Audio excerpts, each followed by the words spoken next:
All right, we'll review the fuel and utilization during exercise, aerobic versus anaerobic, carbohydrates, proteins, fats, and then we'll spend some time looking at thermal regulation and hydration. The energy-yielding nutrients are macronutrients, are carbohydrates, fats, and proteins. This is what provides us with calories. This is where we get our ATP for muscle contraction. They tend to work together. We get energy from all three macronutrients, but depending on the diet, the intensity and duration of the activity, carbohydrate or fat will predominate. If we're doing high intensity exercise, the lactic acid from the carbohydrate will be the major source of energy. As you decrease the intensity and increase the duration, carbohydrates will completely break down in the mitochondria, providing us with more energy. We also use fat during longer intensity, lower duration exercise. And while we've talked about the importance of using protein for a lot of other functions in the body, I also said in the previous video that if you're on a very low carbohydrate diet, your body may draw on your lean muscle mass for energy. Not what you want. The objective of dietary carbohydrate management is to maintain blood sugar and replete muscle glycogen. Recall, glycogen is how we store glucose in the body. We store it in the liver and we store it in the muscle. And it's the muscle glycogen that's used to provide ATP during exercise. During high-intensity exercise, lactic acid is formed to provide us with ATP for muscle contraction. And then as you decrease the intensity, increase the duration, that pyruvic acid can enter into the mitochondria, completely breaking down the glucose molecule. We call this oxidizing glucose and providing us with a lot more ATP. But as we've said before, we have a limited capacity to store carbohydrate in our body. And that's why in the marathon, the example I gave was the experience of hitting the wall. Usually in a marathon, I'm told, not that I have any experience with it, that it occurs around mile 20. A person hits the wall when their glycogen stores are completely depleted. They're basically running on whatever carbohydrate they're consuming while they're in action, whatever beverages they're drinking, whatever goo they're consuming or swallowing. That's what's providing them with the glucose to help finish the marathon. After exercise, glycogen repletion can begin as soon as you start eating. It can prepare your energy stores for the next workout. Now, please understand you don't need to eat right away. If somebody's competing in a marathon, for example, they may not feel like eating right away. What you need to know is that your glycogen stores will be repleted. They will fill up again, whether you eat right after you exercise, within an hour, within 2 hours. Consuming meals, this is cocktail chatter. Consuming meals that provide a combination of carbohydrate and protein in a 3 to 1 gram ratio is supposed to be optimum for muscle glycogen repletion. The recommendations for dietary fats for athletes are the same as those for the rest of the population. They're made to support health and to meet the dietary recommendations. It's suggested to consume low-fat foods prior to an exercise because fat takes longer to digest. And the athlete is recommended to get about 20 to 25% of their calories from fat.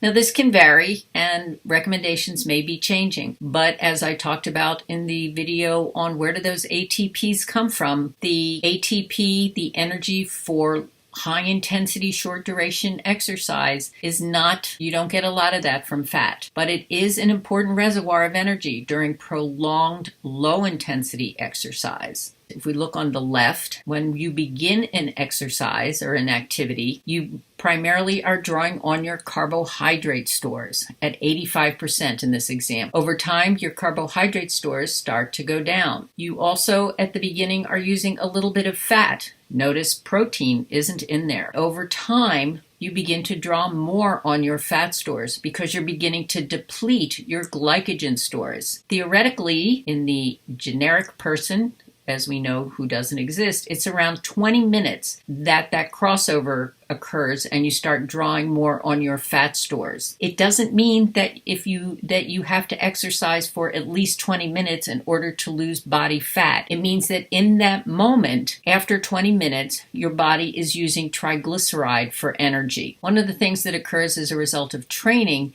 is that athletes are able to start turning to fat sooner, thus conserving their glycogen stores. Our activity this week, or one of the activities when we meet next, will be my giving you in your different groups. It could be the Boston Trail, hiking the trail, completing the marathon.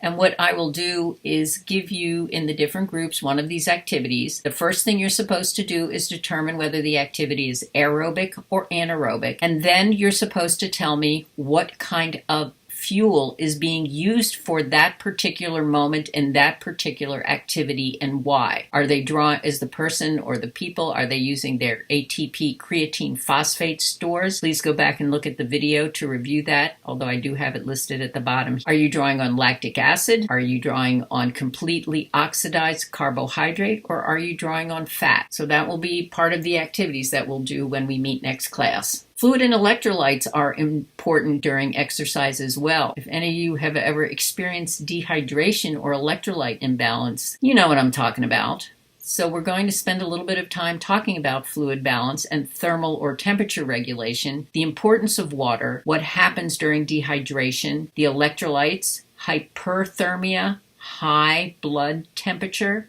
hypothermia, low blood temperature, and overhydration, which we'll also discuss again when we talk about fluids for those of you that have the book, Module 5. The ability to keep the body cool during exercise is key to exercise capacity and avoiding injury. When you're exercising, when your muscles are contracting, that's an inefficient process. And what happens is that heat is released. That causes the temperature of your blood to increase. Body gets rid of that heat by sweating. As a result of sweating, you not only lose the heat, but you also lose fluid and you also lose electrolytes.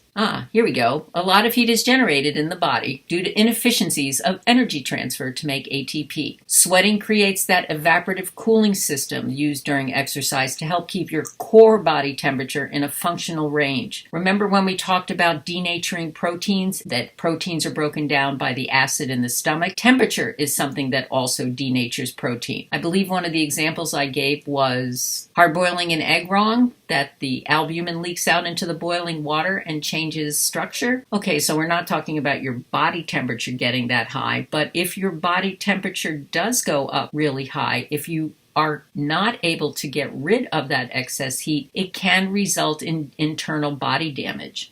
So our core body temperature rises during exercise, and if the temperature is greater than 104 degrees Fahrenheit, that can affect your ability to exercise, and it increases risk for injury. Hyperthermia is increase in blood temperature. Not only are you losing fluid, but you're losing salt and other electrolytes. Sodium chloride are the electrolytes that the body is losing in sweat. And the fluid that's lost comes from the part of the bloodstream that's referred to as plasma. We have blood and we also have a reservoir of plasma. And that volume, that's the fluid that the body will lose during sweating.